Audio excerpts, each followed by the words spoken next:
Les événements commencent à rattraper les hommes habitant dans le Pacifique. Dans la colonie américaine des Philippines, au soir du 7 décembre 1941, on sentait l'ouragan guerrier saisir cette partie du globe. Le général Douglas MacArthur, commandant des forces armées d'Extrême-Orient, espérait que les hostilités ne commencent qu'en avril 1942. À ce moment, il aurait à sa disposition 200 000 hommes, 256 bombardiers et 195 chasseurs. Une force largement capable de faire face à une éventuelle invasion japonaise. Le général n'était donc pas préoccupé par la situation en dépit des avertissements de Lorenzo Alvado, alors agent secret, qui savait la présence de bâtiments japonais ainsi que d'une puissante force aérienne sur l'île de Formose. L'amiral Thomas Hart, commandant de la flotte d'Asie, ainsi que l'amiral Tom Phillips, commandant britannique de la force Z, étaient venus à Manille quelques jours avant le début de l'ouragan.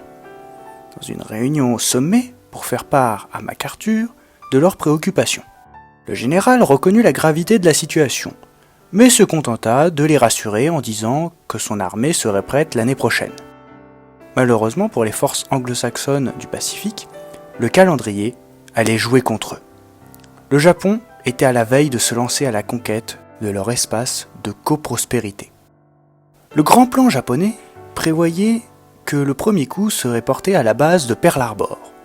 Mais c'était sans compter les aléas du monde. Au moment où l'un des sous-marins de poche faisait le tour de la rade de Pearl Harbor, un convoi japonais, destiné à l'attaque de Singapour, arriva plus tôt que prévu dans le golfe de Siam. Les Britanniques, défendant Kota Bharu, en voyant les bateaux, ouvrirent le feu à 12h45, heure de Singapour. La guerre du Pacifique venait de commencer, ironie du sort, par les Anglais. Mais il était trop tard pour prévenir les États-Unis. Le temps que les informations ne circulent, les Japonais auraient attaqué la grande base américaine du Pacifique. Aux Philippines, 2h30 après le lâcher de la première bombe sur Pearl Harbor, à 5h du matin, ce 8 décembre. L'aube apportait des avions marqués d'un cercle rouge. Autour de 9h, 32 avions de l'armée de terre du Japon, les premiers de l'assaut, piquèrent sur Mindanao pour détruire les 2 hydravions qui s'y trouvent, pendant que d'autres avions attaquent la station radar d'Apori et les aérodromes de Bugis et du Tuguegarao sur l'île de Luçon. Pendant ce temps, au quartier général de Manille, le général Breton demande au général Sutherland s'il peut attaquer le port de Taka à Formose avec ses forteresses volantes B-17.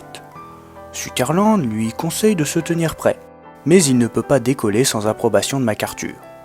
En rentrant dans son QG, ses officiers étaient scandalisés par cette décision.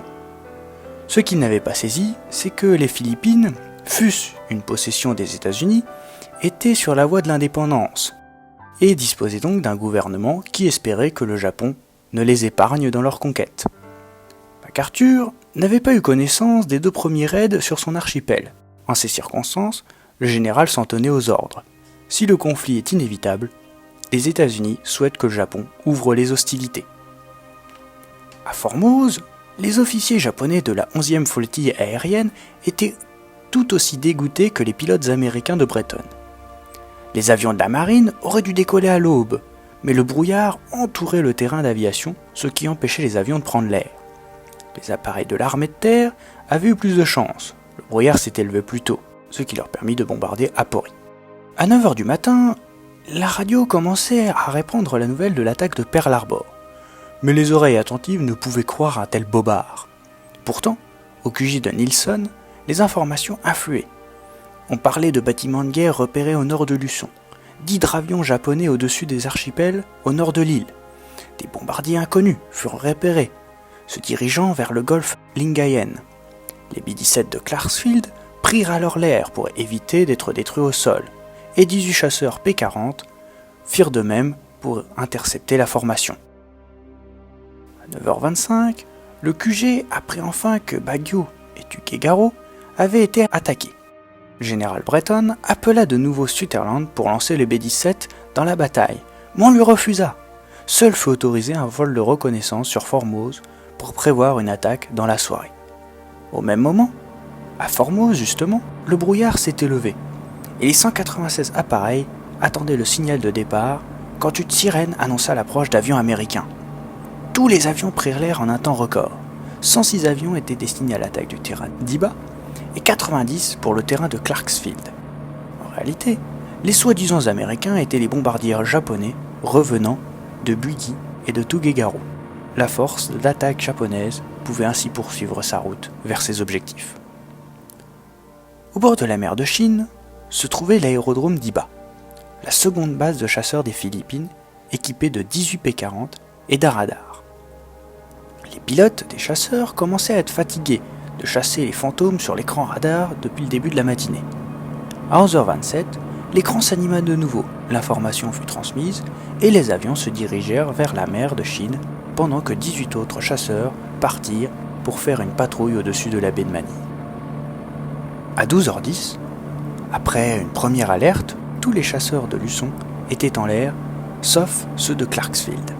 Dans la confusion qui régnait, un message annonça que des Japonais étaient au-dessus de Clark. La majorité des avions se ruèrent alors sur place, mais à leur arrivée, tout était calme. Les avions se retirèrent pour aller faire le plein ou pour que les pilotes aillent manger. Il n'y avait plus personne pour surveiller les B-17 de Clark. À 12h25, 27 bombardiers arborant un cercle rouge n'étaient plus qu'à 30 km au nord de cette position. Sur l'aérodrome, tout le monde vaquait à ses petites occupations, notamment manger. Au mess, Radio Manille a annoncé le bombardement de Clark. Cette phrase fut saluée par des rires, chose normale pour des gens qui refusaient à croire l'histoire de Pearl Harbor. Il faisait un soleil radieux. Les bombardiers japonais avancèrent en vue de Clark. Planté au milieu de la plaine, il était immanquable. Tous les B-17 et les P-40 étaient soigneusement alignés sur le terrain.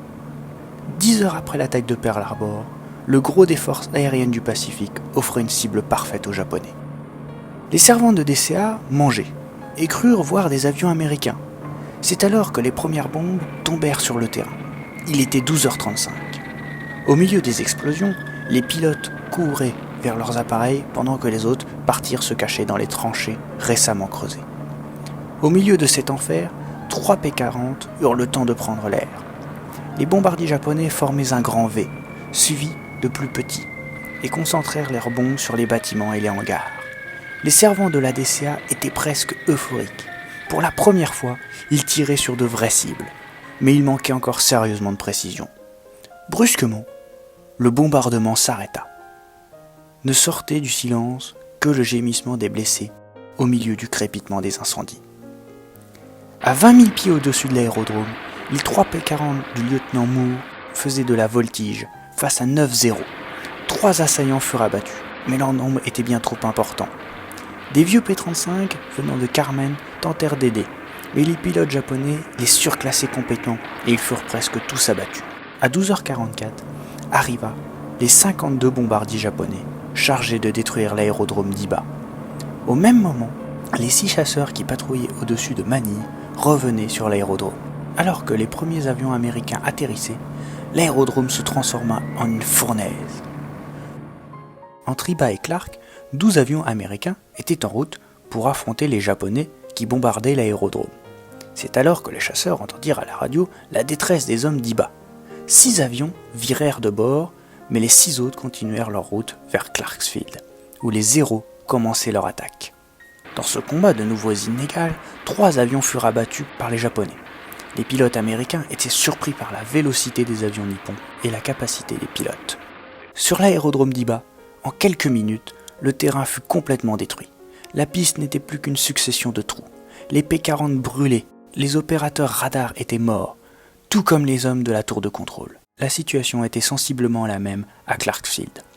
Après les bombardiers, c'étaient les 0 qui plongeaient sur la piste pour anéantir les P-40 et les B-17 sagement alignés sur la piste. Les balles pleuvaient, les explosions anéantissaient les avions les uns après les autres. Quand soudain, l'attaque s'arrêta brutalement. Tous les P-40 et tous les B-17 étaient anéantis. En un raid, les Japonais avaient anéanti la moitié des forces aériennes de MacArthur en Extrême-Orient. Cette terrible mésaventure pour les Américains prouve qu'ils n'avaient pas pris en compte l'expérience de la guerre en Europe. Des bombardiers sans protection de chasseurs, sans la protection de moyens de détection et sans la protection de Dessia, étaient tout aussi vulnérables qu'une allée de cuirassés à Hawaï. Pour leur assaut, les Japonais avaient perdu 7 chasseurs, mais pas un bombardier. Les pertes américaines étaient à 25 avions perdus en vol et 71 au sol. Des pertes si élevées que l'état-major de Formose en était sceptique. Cependant, le raid fut bientôt considéré comme un nouveau Pearl Harbor. En 12 heures de guerre, 2 des 3 forts susceptibles de poser problème au plan d'invasion japonais étaient maintenant hors de combat. Il ne restait plus que la Force Z protégée par la puissante base de Singapour. Si seulement elle pouvait prendre la mer.